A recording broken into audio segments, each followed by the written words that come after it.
Assalamualaikum warahmatullahi wabarakatuh. Hello everyone, how are you? Oke, semoga semuanya dalam keadaan sehat, baik-baik aja. Meskipun situasi saat ini sedang tidak baik-baik saja, tapi kita semua tetap harus baik-baik saja.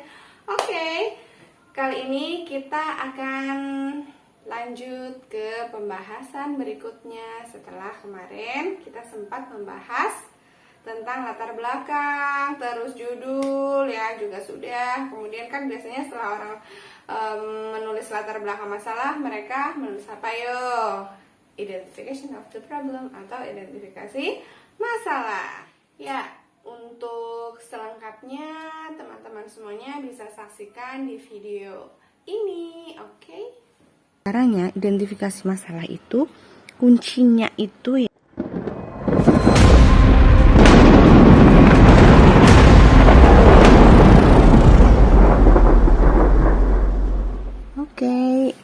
Kita lanjut lagi ya. Kali ini kita akan membahas tentang identifikasi masalah. Yuk kita lanjut. Nah, yang pertama adalah pengertian dulu ya. Pengertian. Apakah itu identifikasi masalah? Nah, identifikasi masalah itu dia itu masalah yang mungkin muncul pada penelitian kita. Ya, masalah yang mungkin muncul pada penelitian kita. Artinya apa?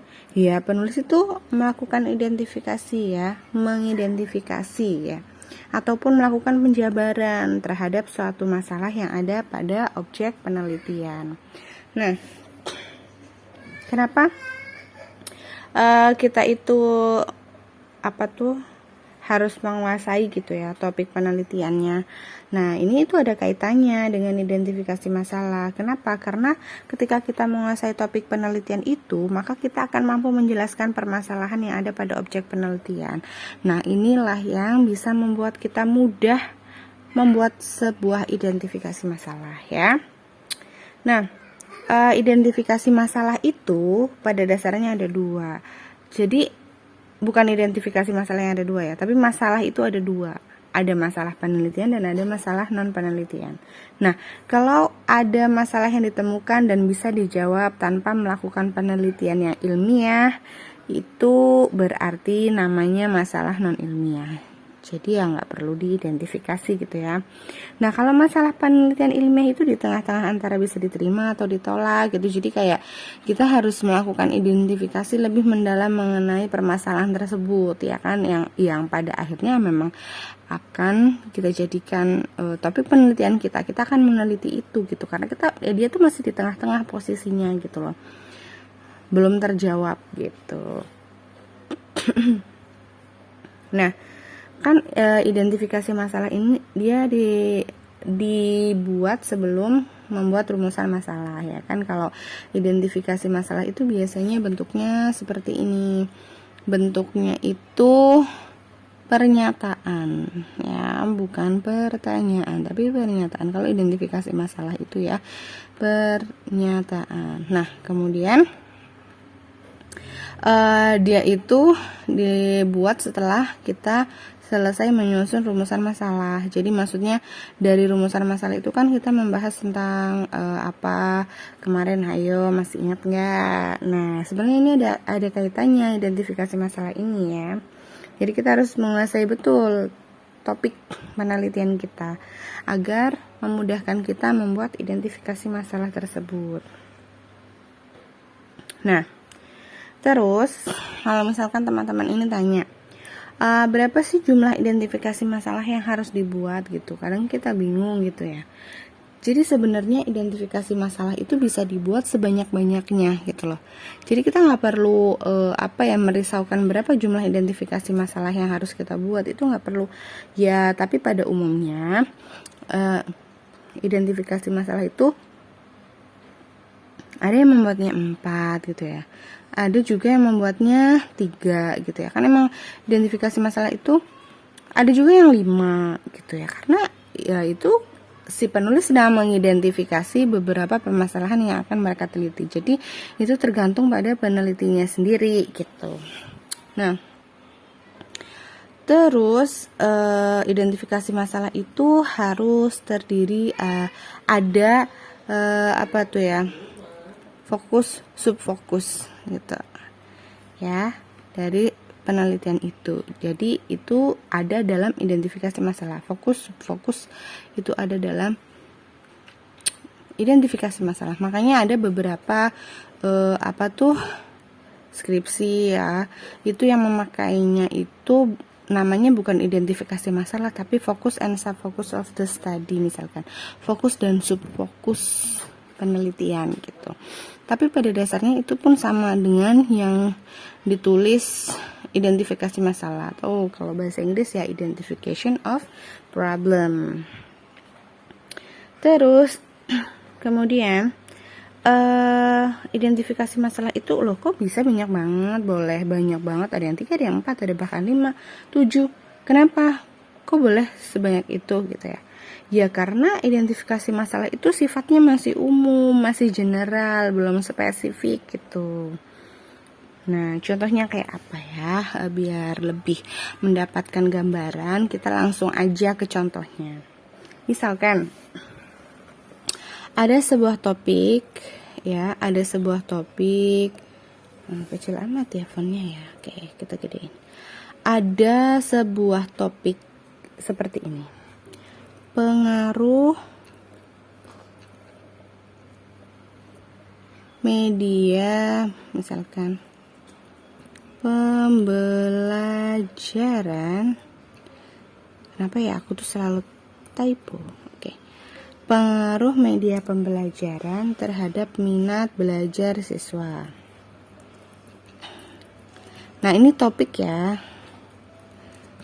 Maksudnya penelitian ini itu ada membahasnya mengenai pengaruh media pembelajaran terhadap minat belajar siswa.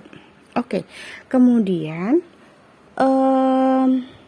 identifikasi yang bisa kita buat dari topik ini adalah, contohnya, seorang guru harus menguasai beragam jenis media pembelajaran agar dapat memicu minat belajar siswa. Nah, itu identifikasinya. Saya tulis ya. Seorang guru harus menguasai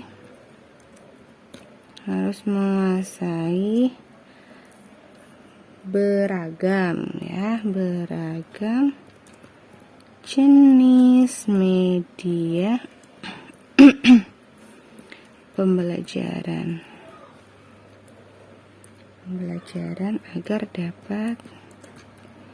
agar dapat memicu minat belajar siswa, misalkan gini.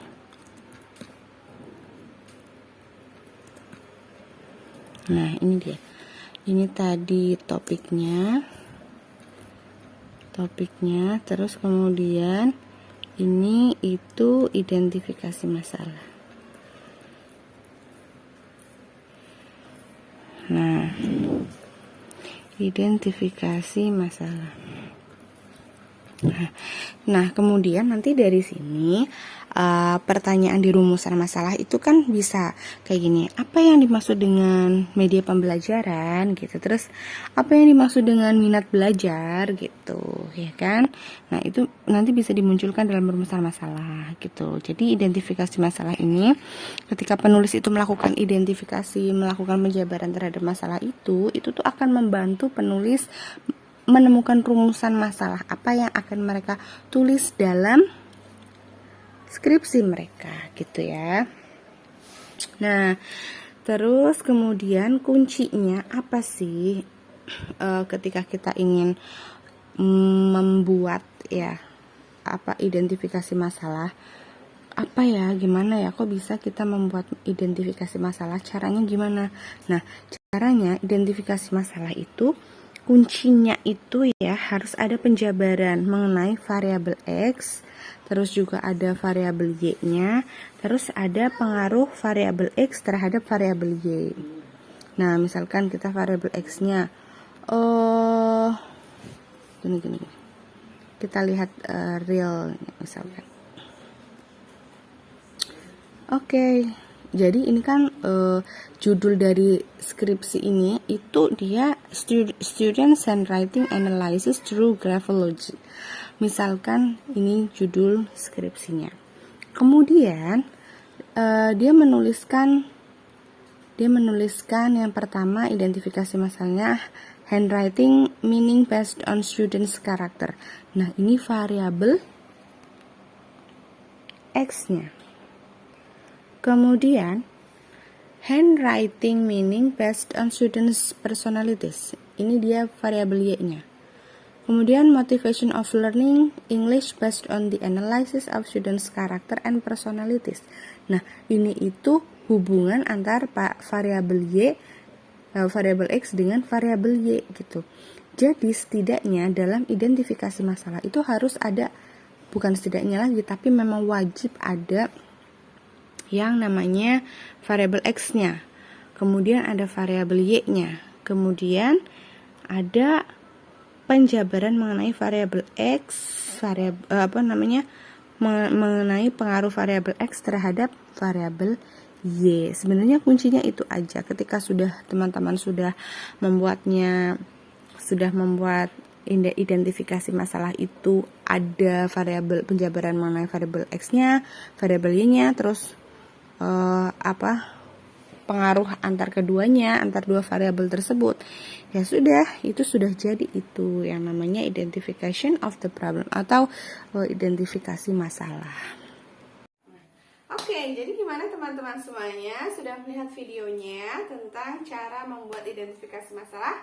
Ya, saya pastikan semua sudah menyelesaikannya ya, ditonton dari awal sampai akhir. Nah, identifikasi masalah ya, kesimpulannya itu adalah mengidentifikasi, menjabarkan permasalahan-permasalahan yang akan diangkat pada penelitian gitu ya. Jadi kita melakukan identifikasi itu terhadap permasalahan-permasalahan ya, kemudian akan menjadi sebuah rumusan masalah gitu.